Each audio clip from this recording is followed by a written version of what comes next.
So, I just watched Welcome to Raccoon City, and I don't like it. Let's talk about it.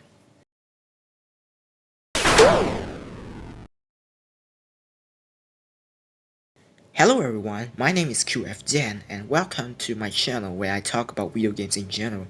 And today I talk about a movie based on an adaptation of a popular video game, like what the movie would say.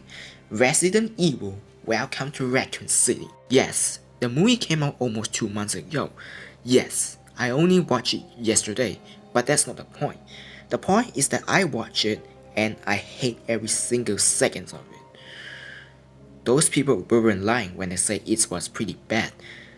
As a Resident Evil fan, mainly a new fan that played through some of the games, I can say that I knew some of the lore and stuff about the series. So going to the movie, I carry some information that I listed down on a paper, since the movie is around the event of Resident Evil 1 and 2, which is supposed to be months apart. But here, they somehow mashed it together as one continuous event. But before we dive into that, let's just mention the pros. First up, location. I gotta say, they did pretty well with the location for Raccoon City.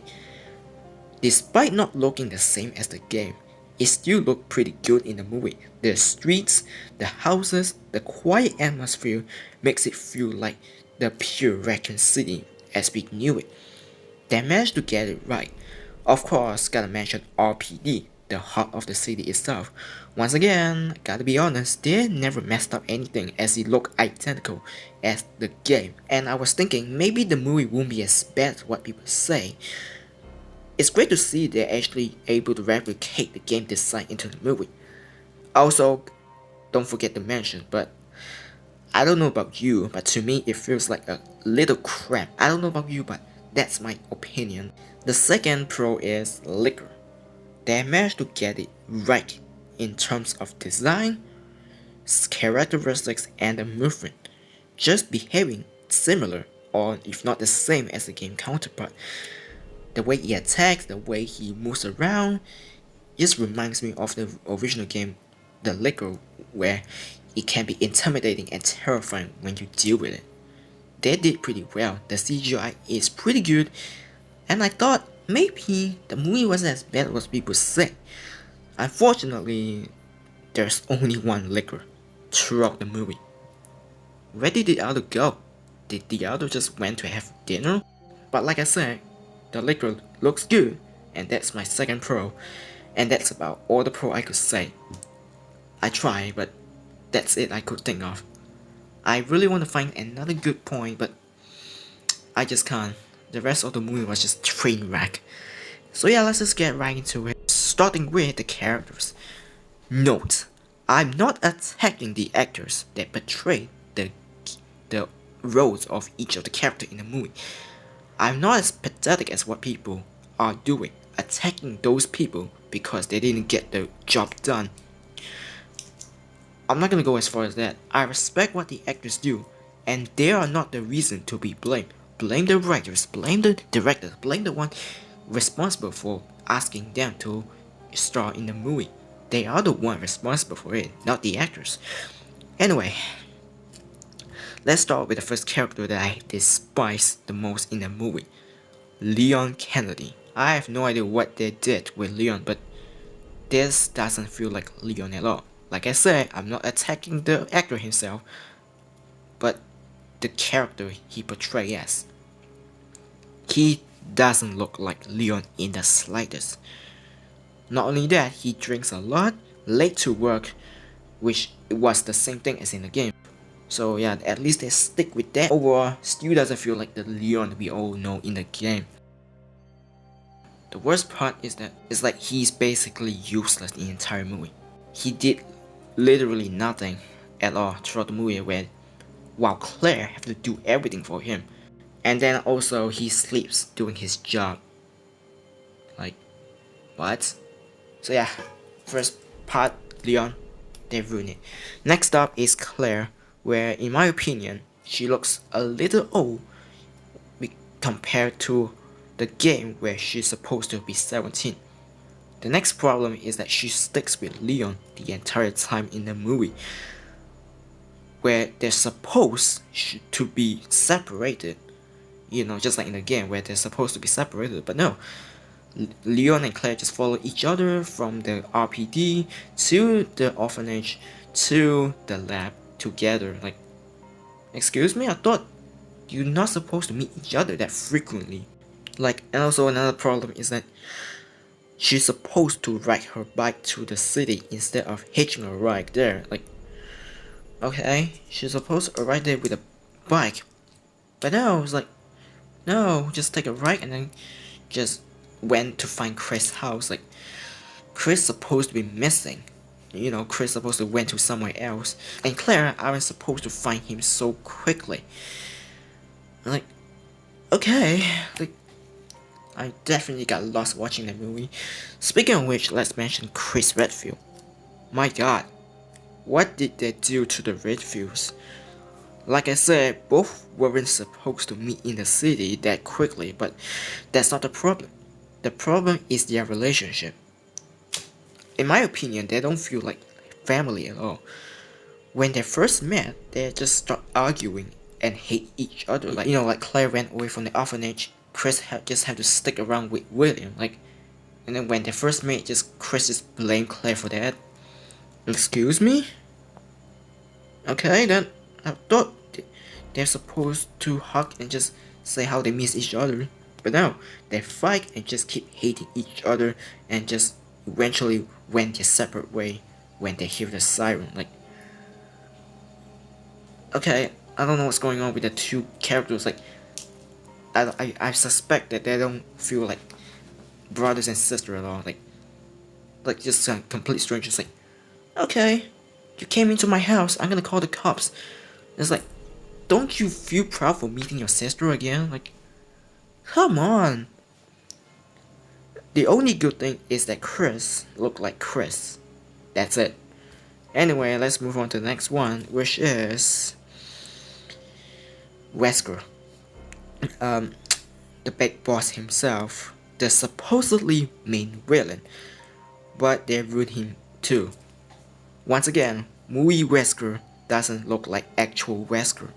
Just some ordinary middle-aged man that's pretty weak, especially when he fights those zombies in the mansion. It's like, you're not supposed to be that way. Like, what? I don't remember Wesker being this weak before or even after when she got the injection to become the superhuman. Okay, then what?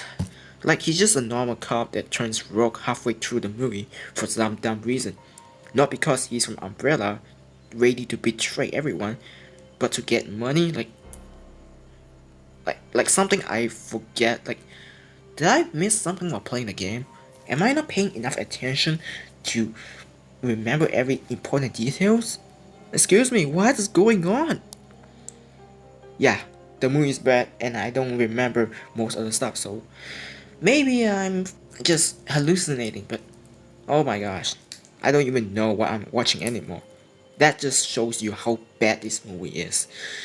I don't even know if they actually play the game and read the law, because they got many things wrong. Anyway, those are some examples of characters that they just ruined. There are a couple more, but I'm gonna save it for another day. So yeah, moving on to the next con, which is the plot. We all know that the Redfields are orphans since young age, but I don't remember them living in an orphan house ran by William Birkin.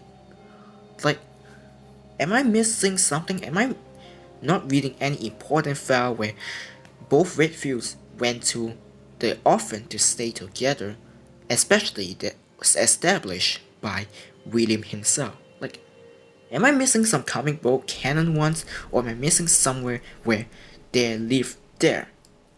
What? I don't understand. Man, I don't understand what's going on with this movie. Like, the writer just like, okay, we're gonna write a script based on the real game, but then we just write our own story and try to forget what happened in the game. Like, since when they actually stay there? Am I missing something? Comment below if I'm missing any. The second one is Sherry Birkin. In the game, she's supposed to run from everyone, whether it's Leon, Claire, or Chief Irons. She's supposed to run from anyone she came across, but in the movie, she just sticks with her family till the very end. It's like William at home. It's like, oh, she got a call, and then it's like taking Sherry and Nat together with him, and that's it. I thought Sherry's gonna run away somewhere halfway through the movie, but no, she just stick with them throughout till the end. I don't understand. I really don't know what they're doing with the movie. So yeah, another plot problem is that Resident Evil 1 and 2 takes place 2 months apart, but somehow in the movie they made it so that it happened together in a single night. Like what? What? That I'm kinda suspicious if they play the game or not. It's like we're gonna play like 30 minutes and then just make a conclusion to the story. It's like I'm wondering if they just play like 30 minutes and then just look up the walkthrough on YouTube and just make a assumption story. I don't know. Anyway, it gets even worse from here on. So Jill, Wesker, Chris, and Richard, not Rebecca, not Barry, Richard went to the mansion and died immediately. Like, what was the point even showing up there when, the character is gonna die? Not from Snake, the snake that killed Richard, but from random zombie. What is going on? Like, I feel like I'm not even watching Resident Evil movie anymore. So yeah, Barry and Rebecca were supposed to be the one together to enter the mansion, but Barry and Rebecca are nowhere to be seen. Ever. Not even any cameo appearances. They never even mentioned them at all. Speaking of which, the mansion is full of zombies, but here's the thing. Those zombies are horrible actors. It's like they're not even trying at all to hide the fact that all of them are pretty bad at just acting like an actual zombie from the game itself. The biggest WTF moment is that Jill and Wesker are actually best friends. Like, what? What? Since when? What? What? Am I missing something? I truly believe I'm missing something from the game, because since when they are actually close friends? Like, to the point that they trusted each other, while in the game she's supposed to be with Chris and Barry. What is going on? I thought it was Chris who she'd be friends with, but I start to wonder if the writers are drunk while writing this movie, like completely drunk. In the meantime, shifting away from the mansion, RPD has been overrun by zombies, and you guessed it, Leon is useless, so Claire has to do everything by herself, going from the police station to the office where she meets Lisa Trevor before heading towards the lab. But they're not the one that fights William. Instead, it was Chris and Wesker and his team that went there. Wesker, for some reason, tried to take the virus away for quote-unquote money, like, not because he wants to start a company, he wants to continue being a part of the umbrella, but because he wants money, and ends up shooting both William and Annette, just like that. Okay, just die from headshot and that's it. That's it. And then Sherry just joined with them and just like, okay. And also at the same time, Wesker got shot and died from, I think Jill. I think Jill shot him, or it was William. Don't know, don't care. I don't even watch the movie anymore, so forgive me if I forget anything. I think it was Jill, but oh well. Either way, it's not over since William gets back up after mutating, and his mutation, let's be honest, is awful. Doesn't feel like a final boss at all, more like a mid-boss you fight halfway through the game. His mutation isn't intimidating or scary, although he beat up Chris a couple times, but other than that, his mutation is pretty lame. His design are pretty bad too. No intense moment, no epic fight, nothing. Either way, both Stars and Leon and Claire met up together at the train somehow, and that's when Leon finally get his one and only shining moment. But by then, it's already too late to redeem his character arc. And that's it. William is dead, the city got blown up. As they walked up from the tunnel, the movie just ends like that. And that is Welcome to Raccoon City. It's like a really rushed and bad one compared to the Paul Anderson one.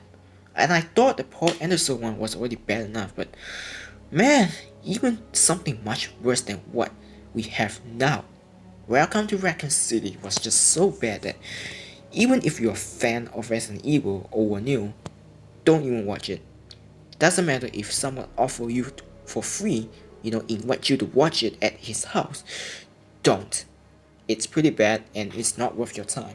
It is just not good. It's really not good at all. Don't get me even started on the post-credit where Ada Wong somehow only appears at the end and somehow Wesker is alive by some apparent reason. So I'm gonna guess they're gonna make a sequel. So yeah, if they were to make a sequel, please not make a sequel. If they were to make it, get the actors that are actually the similar face as the video game counterpart. Follow the plot same as the video game, and just that's it. The other thing is already good enough, location, everything. You just need a better actors and better plot because, man, this movie was just bad, like really bad and boring. So yeah, like I said, don't even watch it. Just play the game instead. You will thank me later. So yeah, that's my thoughts on Resident Evil Welcome to Raccoon City. I don't like it, and I don't plan on watching it again. So yeah, let me know below what you think about the movie. Whether you agree or disagree, comment below.